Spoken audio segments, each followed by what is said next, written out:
చెవిలో చెప్పనా వినే విధంగా ఒడిలో చేరితే హడావిడిగా రావే చిన్నారి ఖుషి ఖుషిగా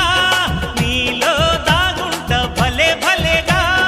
భరించుకో ప్రియా ప్రియంగా నీ కౌగిలిలో సుఖిల్సని సుఖీ భవంగా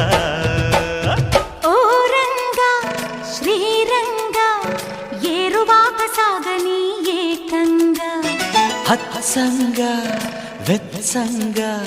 మల్లెపూలు నలగని మెత్తంగా కుర్ర ఏడు గంతులేసి ఆడంగా కొంటె పెదవి ముద్దు పాట పాడంగా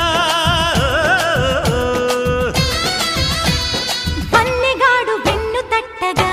ఆ హుషారులో ఒళ్ళు తుళ్ళి ఊయల